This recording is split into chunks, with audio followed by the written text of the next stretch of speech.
This is one of those movies that I feel like I just have to talk about because it's so polarizing. Like, critics love it, but audiences really don't seem to like it all that much. Where do I stand on this movie? Well, this review is going to be kind of controversial. I'll just say that much right now.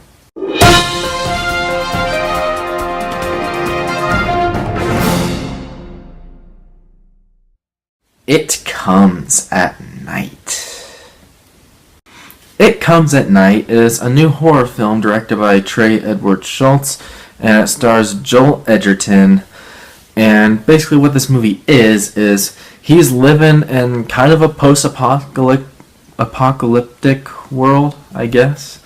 And he's living in this house in the middle of the woods, and then along comes this other guy, and then he brings his family along. They kind of coexist together in this house. And basically they have to follow a set of rules, one of which is don't go out at night because there's something big out there. And then along the way, people and things are wondering if they're going to get sick or not because there's this disease going around. And then the movie basically ensues from there. Alright, let's talk about It Comes at Night. Now, I'll be honest, I kind of had a mixed reaction on this movie because, first off, it's an A24 film.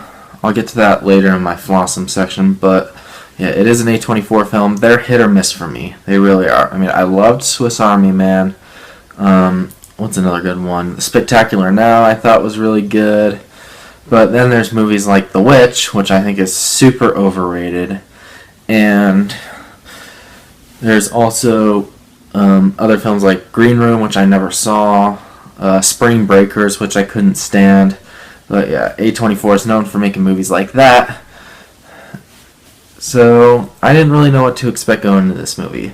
Coming out of it, there were a few things I liked about it. First off, the acting, for the most part, I thought was really good. I thought Joel Edgerton gave an incredibly awesome performance, actually. He's easily the best part of the film, the best actor in the movie, and his performance, I think, is better than what this movie deserves, honestly. And yeah, it's a really good performance. Another performance I thought was good was the guy who played Will. I don't remember his name, but yeah, the guy's name was Will in the movie. He's the guy that Joel Edgerton runs into, and then he brings his family along and stuff. But yeah, that guy. I thought he did a really good job as well. And I also thought that what was the character's name? Travis, I think was his name, the black kid. I thought he did a really good job in the movie as well. And his character, I think, was probably the most complex character in the movie, I guess you could say. I mean, there's a lot of things wrong with him, but in a way, it does kind of make sense, and I thought it added a nice touch to the movie. So, yeah. Oh, and there were a few creepy moments here and there as well. Now, as I said before, this review is going to be controversial, and here's why. Last year, we had The Witch, which I think is so overrated. That movie bored the hell out of me. I didn't like any of the characters, and yeah, some of the characters even annoyed me, like the twins in that movie. And even though this movie has better characters, I think overall, I hate to say it, but this movie is this year's The Witch. I was not a fan, and here's why. I'm not that big on the art house film type of genre, I guess you can call it. I'm not big on art house movies. And it's because the directors of these movies try and go for this whole deeper meaning thing, like there's a deeper meaning behind the message of this movie, and sometimes they'll even like refuse to answer questions, and they'll have it all in their heads, which is exactly what Trey Edward Schultz did with this movie, from what I've heard. My good buddy Jackson Fulcher actually went over that in his review of this movie, and yeah, I feel the same way that he does. In fact, I actually think his grade on this movie is way too generous. He gave it a C. I think it's way too generous. And I'm gonna be straight up here. This movie is so slow and so pretentious. Oh my god. It is so pretentious. It's not even funny. Like, I couldn't really get, like, yeah, Joel Edgerton's good, but I really couldn't get behind his character at all. And also, if there's one thing I just can't stand in movies, it's metaphors. Now, Swiss Army Man, I will say this, Swiss Army Man executed the whole metaphorical thing really well.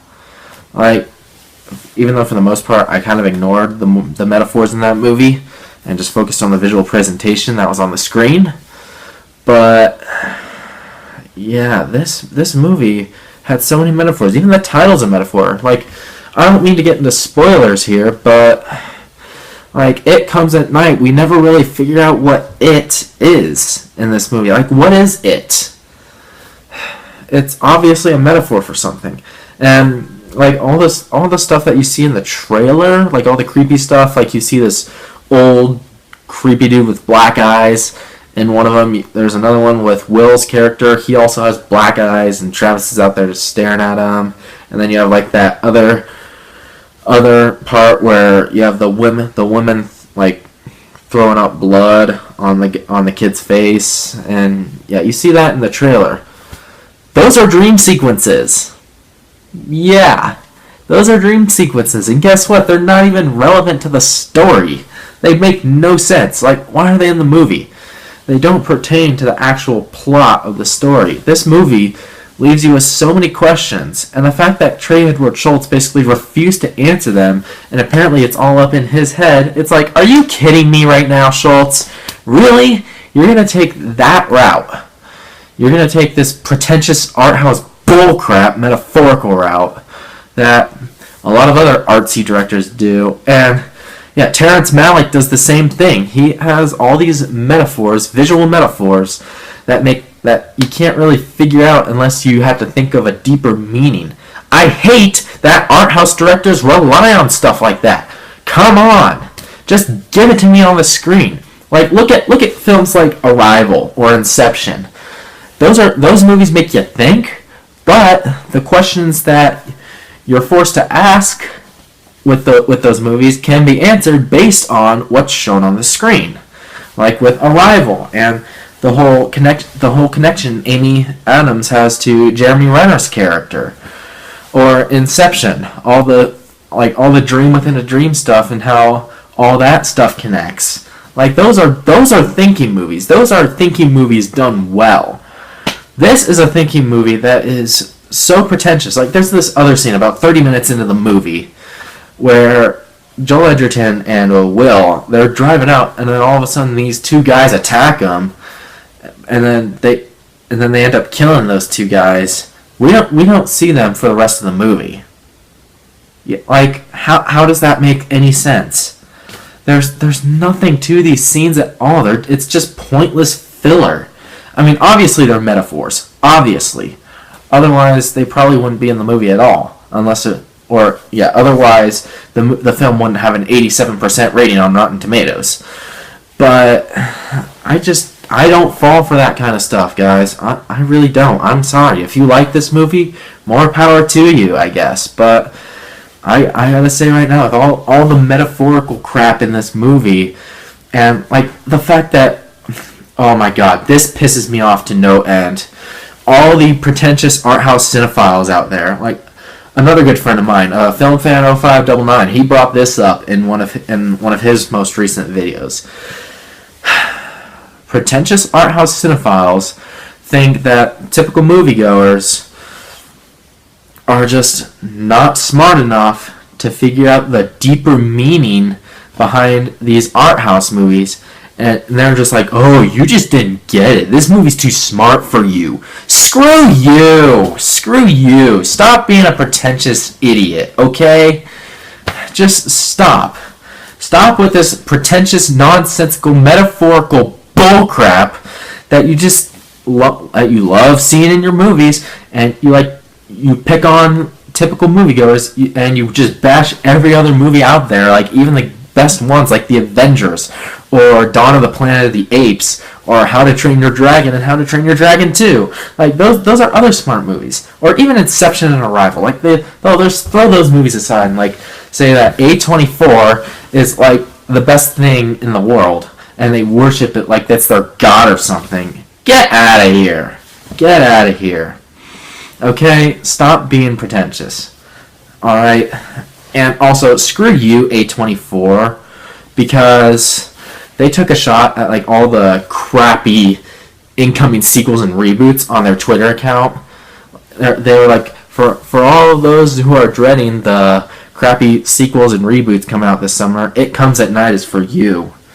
Have you heard of Spider-Man Homecoming? Or even better, War for the Planet of the Apes, which I'm hearing is getting really good praise right now. I think it has like a 96% on Rotten Tomatoes right now.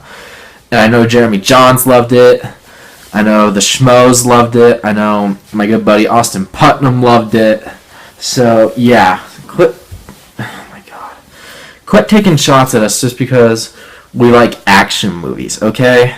And like other movies, like even horror movies, like The Conjuring 2. That's a horror movie done right.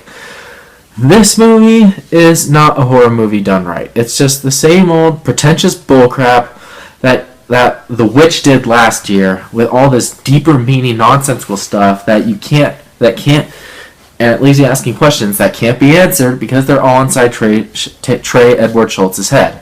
And he expects audiences to not be frustrated with it. Gee. Then how do you explain the 44% audience rating then? Makes no sense. Alright. That's just about it. I mean, I hate these pretentious artsy type of films. Terrence Malick does the same thing, yet his movies get so much praise. I can't stand them. I can't stand the guy as a director.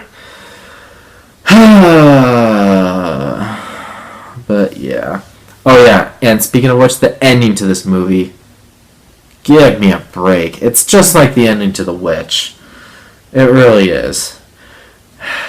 And then there's this other scene with it's like it leaves so many questions, like how do these things get sick, and yet those aren't answered in the movie, and you can't answer them because they're all inside Trey Edward Schultz's head. Enough of this already. Just stop. I don't know if I can trust A24 anymore, guys. I really don't know.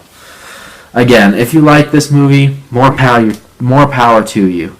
But I just can't. This movie bored the hell out of me. It's not scary at all, aside from the few creepy moments. But yeah, other than that, it's not scary at all. It's boring as hell. The characters aren't even that good, beside Travis. And the cinematography and editing, and even the musical score, it's the same thing as The Witch.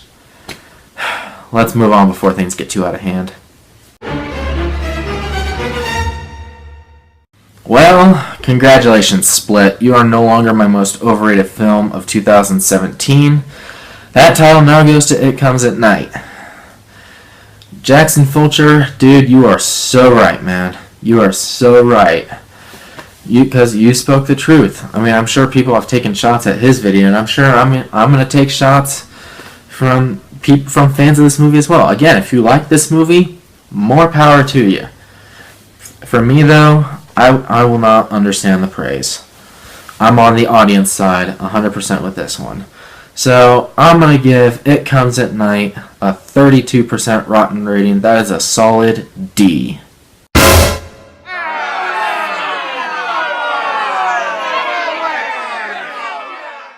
Let the controversy and hate comments commence, because I know I'm going to get some on this video because I didn't like this movie. Alright, so anyway, that's my review of It Comes at Night. What did you think about it? If you've seen the movie, what did you think about it? Make sure to let me know down in the comments below. What is your favorite horror film of 2017 so far? Mine is still easily Get Out. I thought, speaking of which, Get Out, that's a creative way of making you think in a horror movie. Go watch that instead of this. Unless, of course, you're an art house movie fan, then I would say you can go ahead and watch this movie. Yeah, again, if you're an art house fan, you'll probably like this movie. If you hate art house movies like I do, then you'll probably hate it. So yeah, once again, make sure to subscribe to my channel for more reviews to come in the future. Expect a review of Baby Driver coming up within the next day or so. I did see that last night. I'll review that. And until the next review, once again, my name is the California Cougar. Always remember to stay California cool. Peace.